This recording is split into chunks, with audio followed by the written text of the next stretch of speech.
selanjutnya. Yang kedua yaitu rules for material CCS.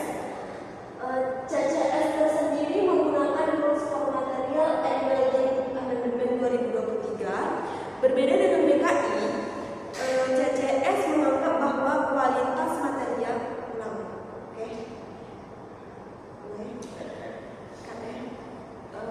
baik. Yang ketiga yaitu rules for material CCS.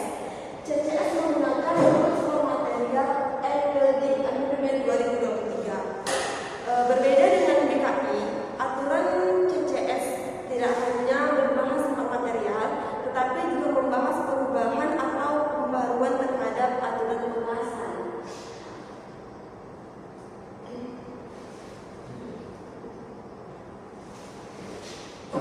Terus di sini ada juga fungsi dan peran BKI. Fungsi dan peran BKI memiliki beberapa fungsi utama. Yang pertama yaitu menjadi pedoman dan memilih material yang tepat sesuai fungsi sebagai kapal. Yang kedua menetapkan standar kualitas, sifat mekanik dan persyaratan pengujian material. Yang ketiga menjamin bahwa material yang digunakan memenuhi persyaratan klasifikasi dan keselamatan. Yang keempat menjadi acuan bagi garapan kapal, produksi material dan fail dalam proses pembangunan maupun perbaikan kapal. Yang keempat memastikan material yang digunakan memiliki kekuatan, ketahanan dan keandalan yang sesuai dengan kondisi operasi kapal. Yang keenam mendukung keselamatan pelayaran dengan mengurangi resiko kegagalan struktur akibat penggunaan material yang tidak memenuhi standar.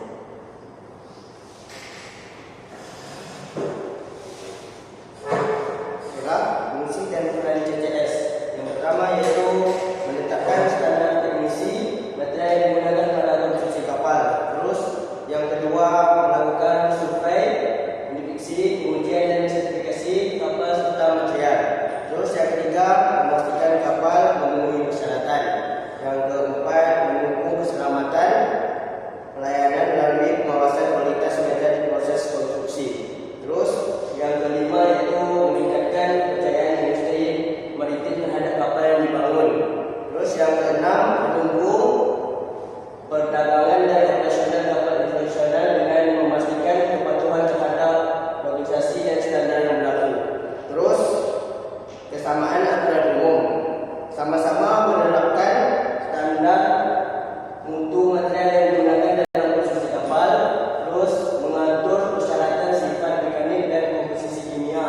Terus yang ketiga mewajibkan penguji dan inspeksi material sebelum digunakan. Terus yang keempat mengharuskan material memiliki sertifikat. Terus kelima mengatur identifikasi, marketing dan keterusan material.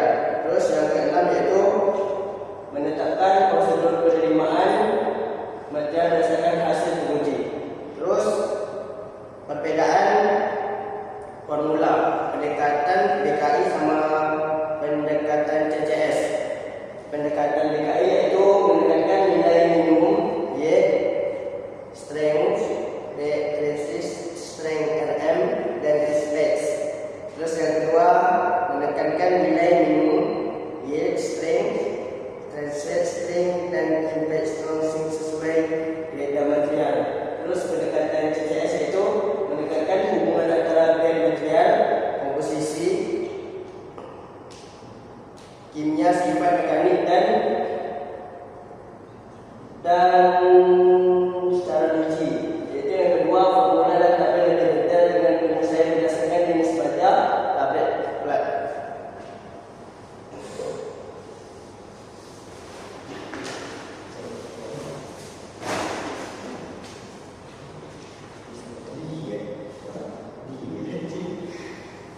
Jadi yang kelima fungsi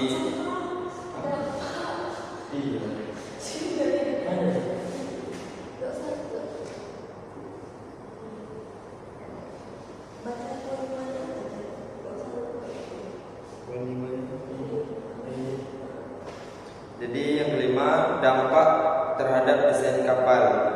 Dampak terhadap desain kapal yang pertama menjamin material yang digunakan memenuhi standar kualifikasi dan keselamatan. Yang kedua menjadi dasar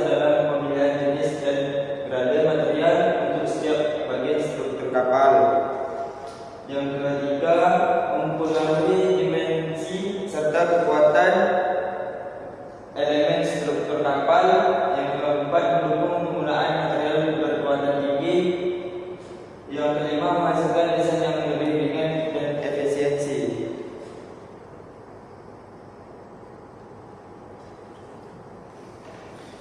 Yang ke-9, dampak terhadap konstruksi kapal. Pada tahap konstruksi kapal, aturan material menjadi pedoman utama dalam proses fabrikasi. Dengan prosedur tersebut, kualitas sambungan las menjadi lebih baik sehingga risiko cacat las, retak maupun kegagalan struktur dapat dimainkan. Hal ini membuat umur pakai kapal menjadi lebih panjang dan biaya perawatan dapat ditekan.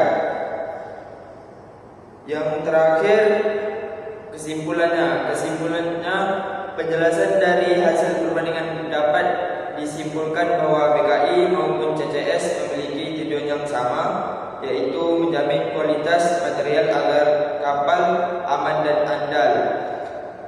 Perbedaannya terletak pada pendekatan penyusunan aturan. BKI lebih menekankan keterkaitan antara material dan persyaratan kualifikasi secara menyeluruh, sedangkan CCS lebih rinci dalam spesifikasi material dan prosedur